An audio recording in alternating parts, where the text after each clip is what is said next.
Salut les gens, alors nous sommes le mercredi 30 novembre, on se retrouve un peu donc pour la vidéo du mois, un peu retour sur une série que j'ai délaissée depuis un mois ou deux, il y a eu quelques trous dans la raquette, donc vidéo sur le que faire au mois de décembre ici dans le nord au potager et puis un peu plus largement à l'extérieur. Donc voilà, alors on commence par un petit tour dans le bois, on va regarder un peu vite fait les ruches. Et puis derrière, on parlera un peu du verger avant de terminer par le potager. Allez, c'est parti!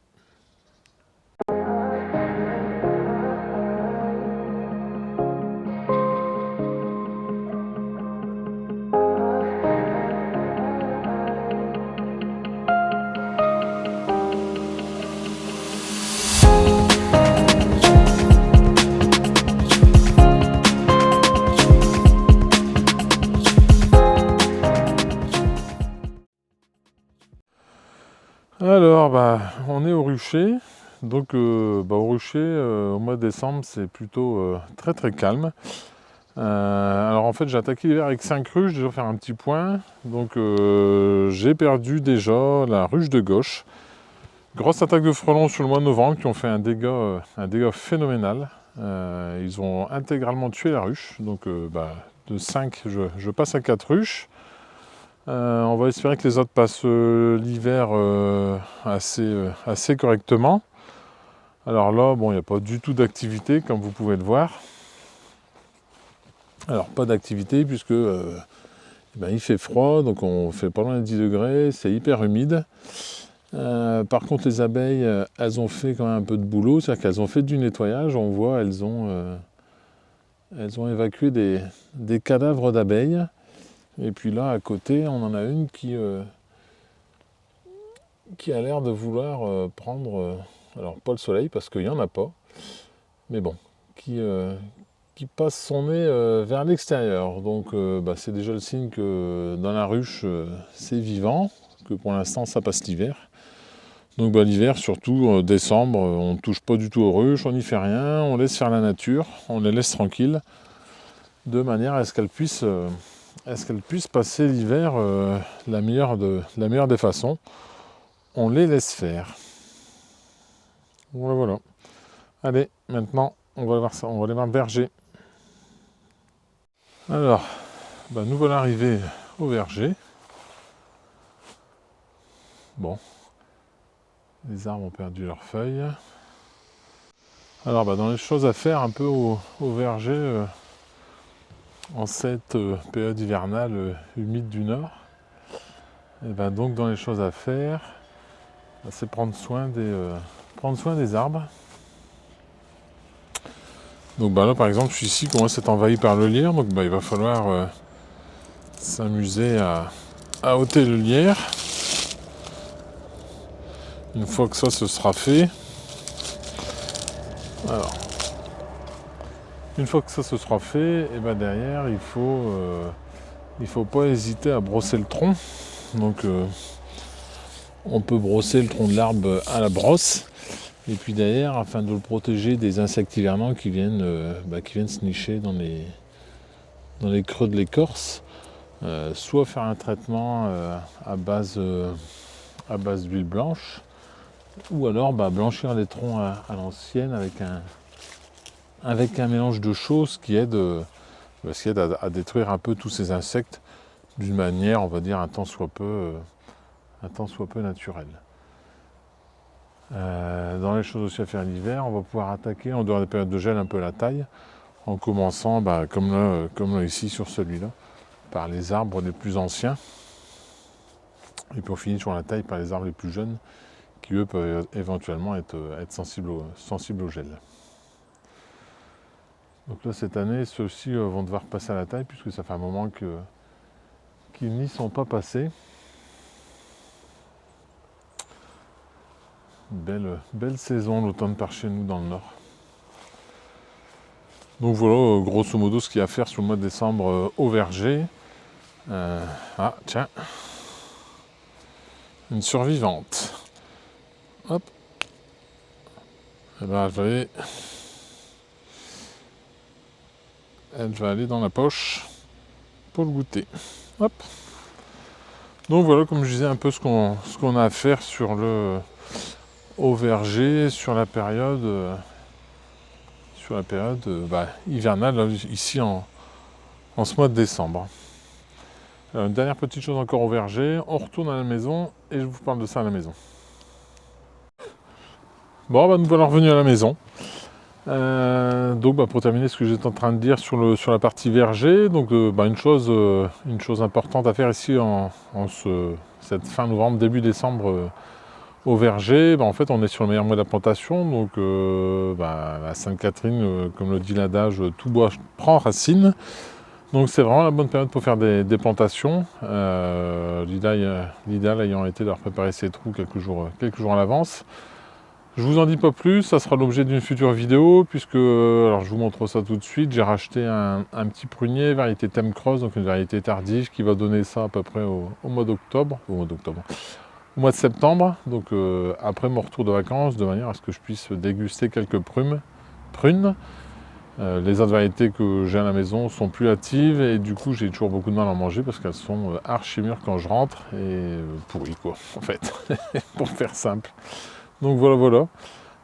Donc variété Thème Cross, j'ai acheté un petit sion et puis on va se faire une petite vidéo là-dessus sur la plantation de ce prunier.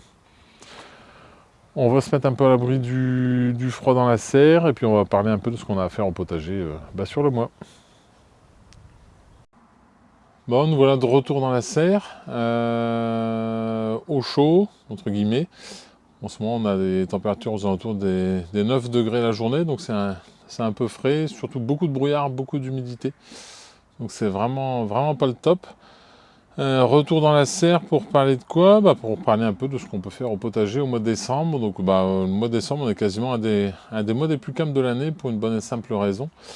C'est que c'est le mois le moins lumineux de l'année avec le mois de janvier, là où les journées sont les plus courtes. Donc rien n'est propice à la croissance des plantes, donc c'est très difficile de faire quelque chose pendant ce mois de décembre au jardin. Bon, néanmoins, on peut quand même, si on a une serre un peu abritée, bien exposée, tenter quelques semis, il n'y en a pas 36 000. On peut tenter de semer un peu de cerfeuil, pour ceux qui aiment le cerfeuil, pour agrémenter les soupes, ça va être d'avoir du cerfeuil à partir du mois de mars. Donc ça, c'est une chose qu'on peut semer ce mois de décembre. Donc moi, je vais en semer là juste après, je vous ferai voir ça en vidéo. On peut semer aussi quelques carottes hâtives, comme la marché de Paris par exemple, une petite carotte ronde. Variété de carottes à croissance courte. Après on peut essayer aussi d'autres variétés. Bon, ça sert à rien d'en mettre des grosses quantités, c'est vraiment pour faire du test et avoir un peu de carottes en tout début d'année à partir du mois de mars. Dans les semis qu'on peut encore faire ici là, sur ce mois de décembre, du poiron en serre toujours. Alors bien sûr là je parle que de semis en intérieur, en intérieur de serre, ou même sous couche ça va être un peu court.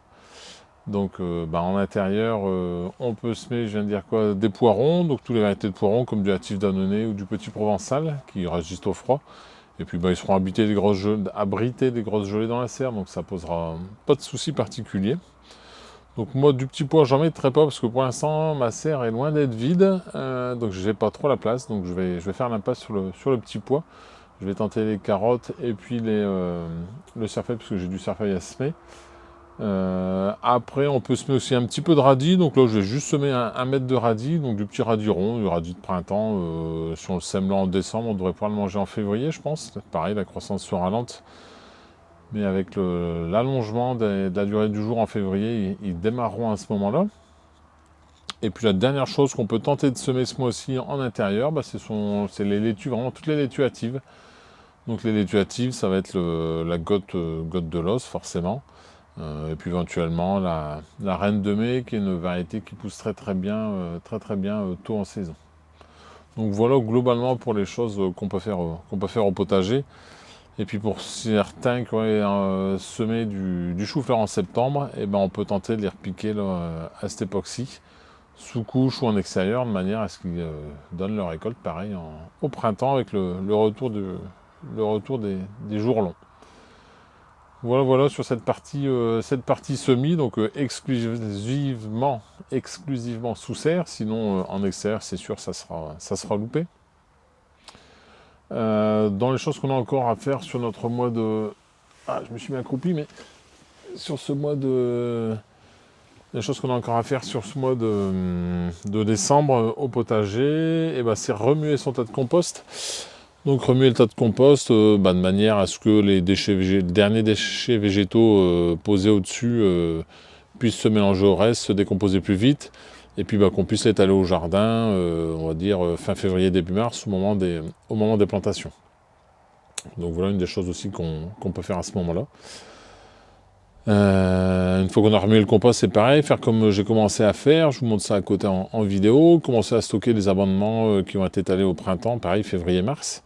Donc commencer à stocker du fumier de cheval par exemple. Si vous avez besoin de compost, essayez de récupérer du compost à droite à gauche. C'est aussi le bon moment pour récupérer du paillis pour les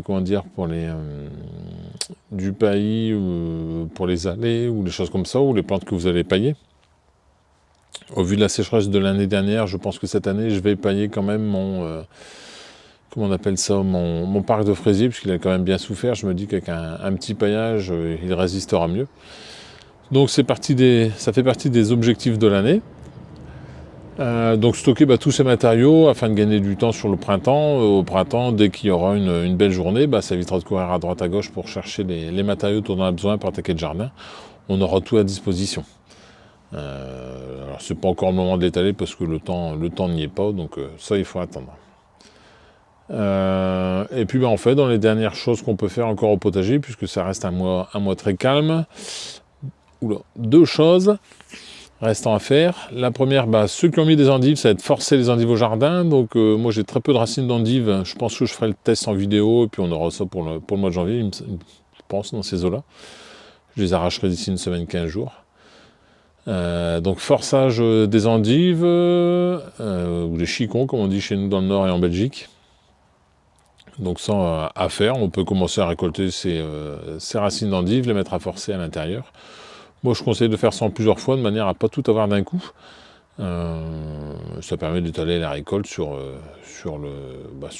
l'hiver complet, jusqu'à fin février. On peut réussir à avoir, voire début mars, à avoir des endives afin d'en faire des salades. Et puis une dernière chose, ça va être protéger un peu les cultures du froid. Alors je m'éloigne, je ne sais pas si la caméra va suivre. Si je m'abaisse, hop, non, on voit pas là. Faut que je m'abaisse encore. Non, tant pis. Donc si on a des plantes qui peuvent éventuellement être sensibles au froid, il ne faut pas hésiter à les protéger avec de la page ou du paillis, de manière à les aider à bien passer l'hiver. Ça aidera quand même pas mal la plante. Oh, petite limace. Voilà. Hop. Donc ça aidera les plantes à se protéger du froid. Donc ça fait vraiment partie des choses qu'on peut faire là ici à cette période de l'année. Bon voilà. Alors là, ce que je viens de ramasser à l'instant, est-ce que ça va zoomer ? Non. Et là, ouais, c'est compliqué. Hein. Bon. Ça, c'est une petite limace noire, on appelle ça des loches par chez nous. Alors, ça fait pas des gros dégâts, mais ça peut quand même réduire les salades et tous les légumes feuilles en dentelle, donc bon. Je mets pas dans le petit limace en ce moment dans la serre, donc pas gros moyen de s'en débarrasser. Allez, je vous montre juste vite fait dans la serre ce que je prévois de faire, et puis après, ce sera la fin de la vidéo. Alors, une chose qui reste à faire aussi sur ce mois de décembre, j'ai oublié. Alors là, par contre, j'ai pas préparé la place. Donc, j'ai les oignons blancs de Vaugirard qui commencent à être beaux. Donc, les dernières, j'avais pas eu le temps de les faire à l'automne. J'ai dû faire ça au mois de février de mémoire, après avoir reposé la serre. Cette année, on va prendre un peu d'avance. Donc, les oignons sont beaux, prêts à être piqués. Donc, on va repiquer ça, pareil, dans le courant du mois de décembre, afin de gagner un peu de temps et puis de les avoir pour l'hiver prochain. Alors, un petit suivi en même temps sur les produits qu'on a transplantés pour les sauver dans la serre. Alors, les salades sont bien reparties. Alors, elles vont seulement commencer à refaire les premières feuilles. Mais bon, globalement, c'est reparti. Les betteraves, c'est la même chose. Alors, elles aussi ressortent de la feuille. Et puis, les céleris, on le voit, le feuillage central est bien vert. Donc, c'est pareil. Je pense que c'est bien reparti pour dire de supporter l'hiver ici à l'intérieur. Alors, on va faire le tour.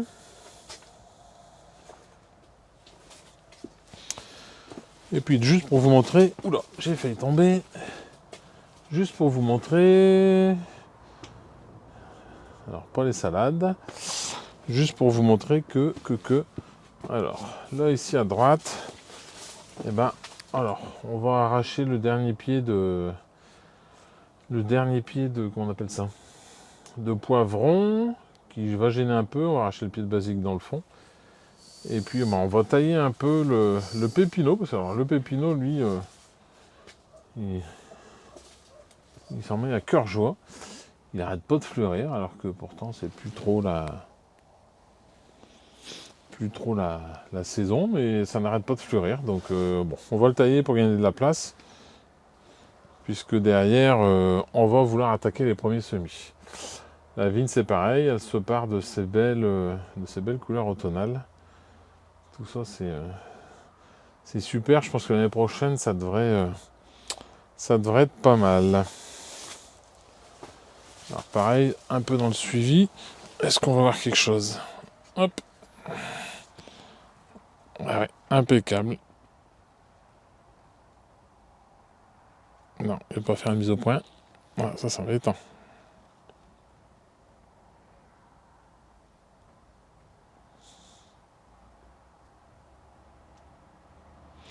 Non, il veut pas. Oula.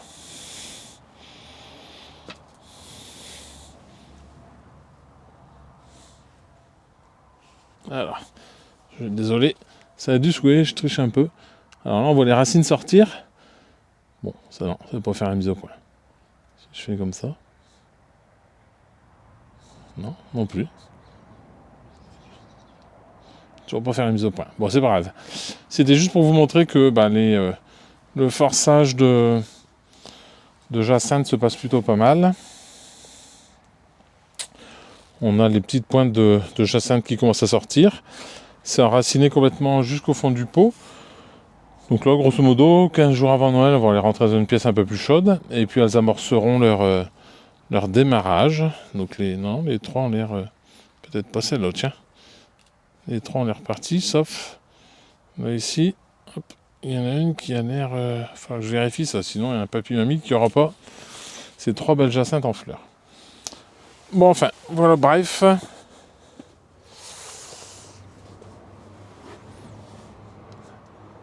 Voilà. Bon. Bon, fin de cette petite vidéo, j'espère que ça sera pas trop long sur que faire au potager en décembre dans le Nord-Pas-de-Calais ou tout de même dans le nord de la France. Donc à suivre une petite vidéo, une vidéo normale, pas une petite, sur la plantation des arbres fruitiers cette époque-ci, puisque c'est la bonne période. Et puis la prochaine vidéo qui sera sûrement encore après celle sur les plantations, Je pense que ce sera la vidéo de bilan un peu sur l'année écoulée et puis sur les projets de l'année à venir. Voilà. J'espère que ça vous a plu. N'hésitez pas à vous abonner, posez-moi des questions, likez la vidéo. Et puis moi je vous dis, allez, à très bientôt. Tchuss mes gens.